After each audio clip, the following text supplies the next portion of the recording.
Hey, this is Rick from For Community, creating community spaces so you can connect with others and also with God. I think a happy Father's Day is in order because this coming Sunday is Father's Day, and dads, it's not called a dad bod, it's called a father figure. Am I right? So since this coming Sunday is Father's Day, I thought I might talk about Father's Day in this video. I'm looking forward to Sunday when we're going to celebrate Father's Day right after For Community. Please don't try to get in touch with me because we have a plan. All day long for the rest of the day after we connect at For Community, we will be playing board games, and that's what I request every single year. I ask my girls to make me a huge Rice Krispie square. One of my daughters does that. Two of my daughters does that.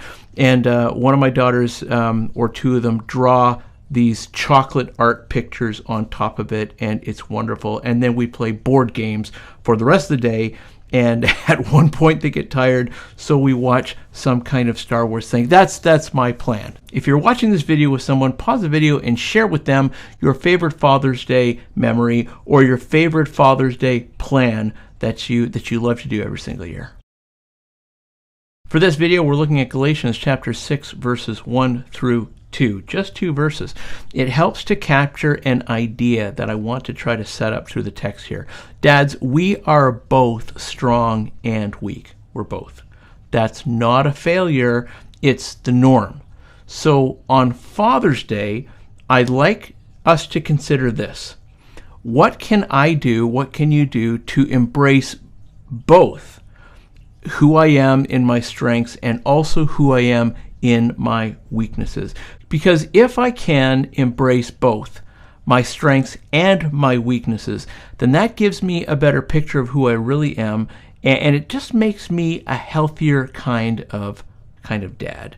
And that's really what I want for you, to be the healthiest kind of dad that you could possibly be.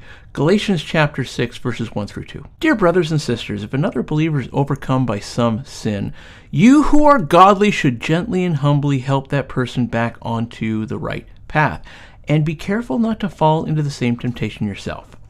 Share each other's burdens, and in this way obey the law of Christ. Hey kids, keep your eyes on the background for all the cool characters you'll see. And don't forget to watch this week's episode of Connect HQ.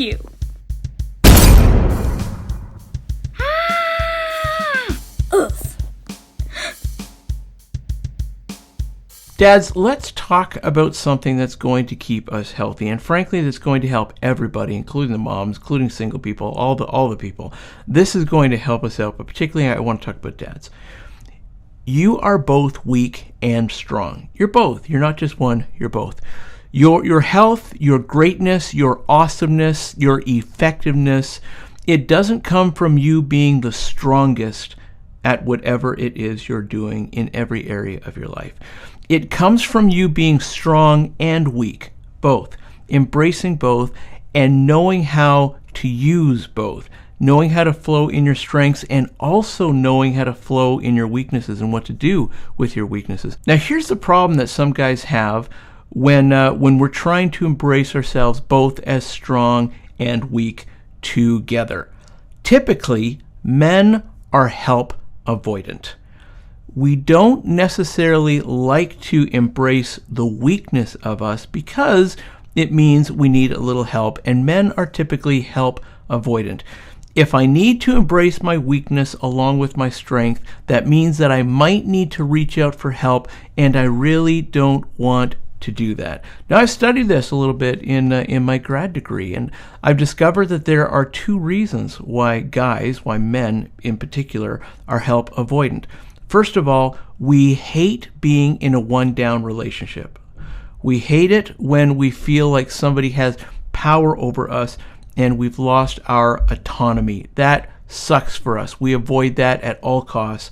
So we're going to avoid help just for that reason.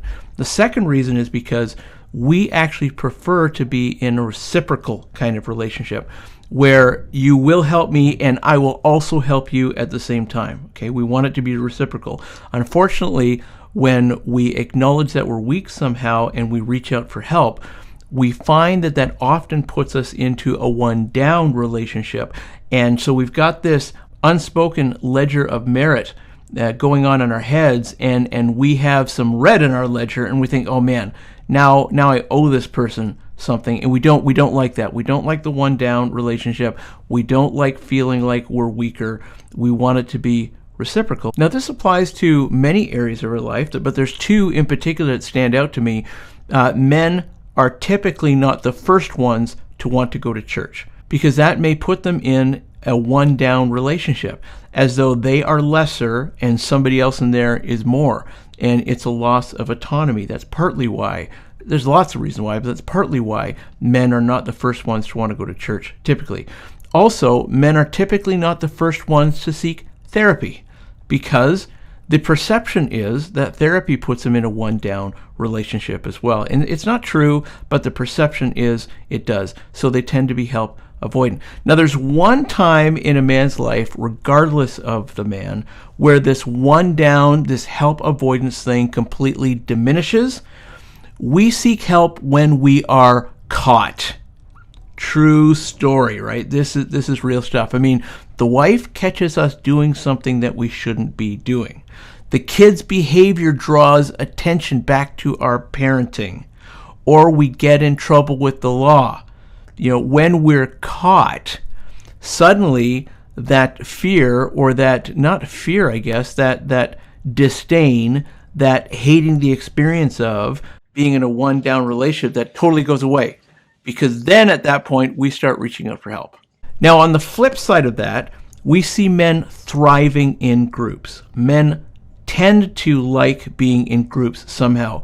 Motorcycle groups, board gaming groups, fishing groups, just any kind of groups where you're hanging out with the guys. Where we are both helper and helpee, we're okay with that. We actually thrive in those kinds of environments when we both are the seeker and the giver at the same time. So dads, I've got some really great news for you. As the Bible, namely this passage right here in Galatians, as it inspires us to engage with both our strengths and our weaknesses, and to just embrace those and recognize that we're both strong and weak, it's actually encouraging us to get into friendships, groups, relationships that are more reciprocal, that don't put us in a one down, but actually puts us on equal footing with others, so that we're both the giver and the taker in that equal footing kind of relationship. Okay, let's see what that looks like in this text. If we were to embrace ourselves as both strong and weak, this text is showing us what that might look like. First of all, let's keep in mind that with every strength comes a weakness. It's just how it works. You can't be strong without being weak, okay? Like if I'm a big guy, then I have a lot of strength as a big guy, but my weakness is I'm never going to fit into small areas, okay? That's a weakness. So where I am strong, which is the point I'm trying to make here, I am also weak in an opposing area. It's impossible for me to be all strong and not weak at all. It is impossible to have strengths without weaknesses, because every single one of my strengths also means that I have to be weak in something else as well. I can't be strong in everything. I'm finite. I'm limited. It's just absolutely impossible. The text actually says, okay, overcome by some sin. We are strong in some areas, and we are weak in other areas. Okay, and some of those areas where we weaken, we might actually even consider that as a sin. In our relationship with God, we can be really strong as we follow Jesus in some areas, and really weak and failing as we're following Jesus in other areas. That means that we're so complicated as Jesus followers, because we can be an awesome saint and a godless guy at the same time, and that's our reality. It's not as much about our intentions as it can be about just the fact that we're strong in some areas and weak in others. Now, here's the kicker, okay? Here's the big aha moment that we need to grasp here. God made you weak. Now, did he make you strong? Yeah, he did. Did he make you talented? Yeah, he did.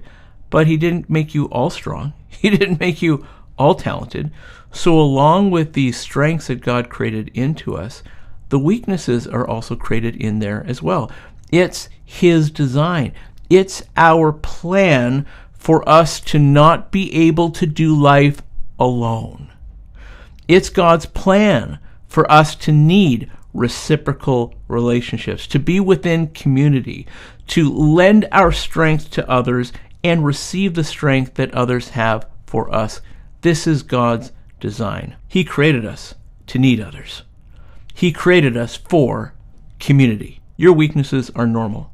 It's nothing to be ashamed at. It's a normal part of life. We're strong and we're weak. It's normal to need others. It doesn't make you less. You still rock. Now let's look at it from a different angle. You are the strength that other dads need. The text actually says, share each other's burdens and in this way obey the law of Christ. Jesus summarizes all of the commandments of the Bible with the two commands, love God, love others. Helping others where they're not strong is partly how we show others that we love them. It's partly how we fulfill this command. We give our strength to other people as though our strength is their strength, and we let them use and benefit from our strength. You're not your weaknesses. You're not your strengths either. You're a guy like all other guys who have something to offer and need something offered to them. Just because you need help, it doesn't mean you can't give help. We can do both at the same time. And if I've read the research right, we prefer to do both at the same time. We like it when it's both give and take at the same time. We don't like this one down stuff that makes us feel like we're losing our autonomy and we owe something to somebody. We hate that, but we do like this reciprocal kind of stuff, this toe to toe, this shoulder to shoulder, this mano a mano kind of stuff. You know, we like this kind of stuff. Someone helps you, you help them too. The ledger of merit is balanced, and we like that. So here's the takeaway. Before you're caught, before things get too out of control, ask yourself, what guys are around you that you can reciprocate with? That's the point. That's the takeaway. That's what I'm trying to share with you. That's how we embrace both our strengths and our weaknesses. We look around for community and we ask ourselves the question, who is there around me that I can reciprocate with? Who can help you where you're weak, and who can you help where you're strong? And that's the kind of community that we're trying to set up in for community. So let's talk about it this Sunday on Zoom. You know, if you don't have a link, please reach out, and we'd love to give you a link so you can be part of our next meeting. It's open mic. Love to hear your thoughts. You certainly spent time listening to mine, so it's only fair to balance that ledger for me to give you an open mic so you can share what it is you want to share, and that would be awesome. I'd love to hear from you. Okay, so that's it from me to you for now. Would you please like? Would you please share?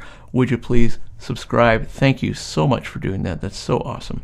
For community, creating community spaces so you can connect with others and also with God. Happy Father's Day, and see you next time.